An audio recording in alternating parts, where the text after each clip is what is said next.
I think the last time I talked to you on the podcast was like you were kind of coming back into the music scene. You had just written a song that you were doing the music video for it, and it hadn't quite been released or anything like that. But you've been going to jam nights and things like that up in Barnum, and it's been a while. But you've been busy. That's right. Yeah, man. So what kind of stuff have you been up to, generally speaking? I guess Still hitting up jam night on Tuesday, getting some practice in there. That's always a good experience for a musician.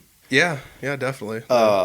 Recently got a studio rolling at my house. I've been doing gigs, steadily getting gigs now, so that's good. Picking up, and I'm recording some original music, and that's cool. Yeah, that's cool. Yeah, those like Barnum jams are like some of the funnest things ever. I mean, like I don't know why I just look at that. It's like this is so fun to just be able to go out there and just play with other people, and like all of our confidence levels are slowly building. We're getting comfortable like being around one another and playing with one another to the point where like you're jumping in on the bass. Right, and it's like, do you play the bass? It's like, well, no, but like, can you play the bass? And you're like, well, I mean, I could try. And then it's just like, play this note, and you're like, it's over here. It's like, well, you know where everything's at. You'll figure it out, And those are good times. It's fun. It's really fun because I mean, like, that's what I'm doing up there. Honestly, like, I know how to play a bass, but I'm not a bassist. Right. But it's kind of fun to get up there and like halfway through a song, you're like, I'm rocking out to this. Like, I'm getting into it. Feeling it.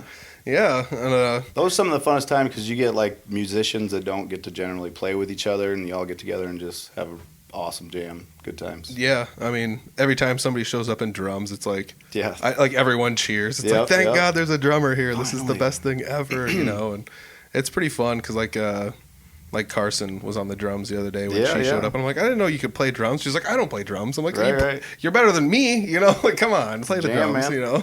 Good time.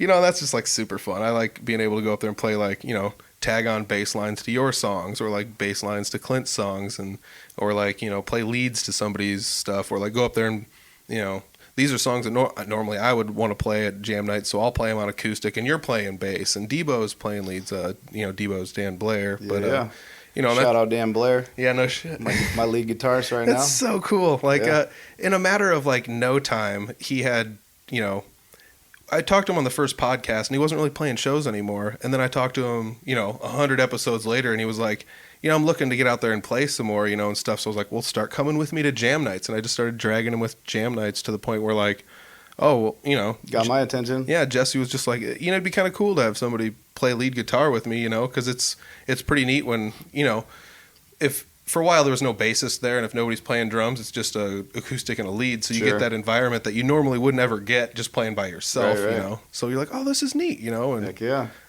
Now my buddy gets to play music with you. We've actually did about 4 shows together, and I guess if you count jam night, that's a practice show there. So I mean, we're just getting rolling, and we're getting booked, and it's starting to pick up. It's exciting. Yeah, man.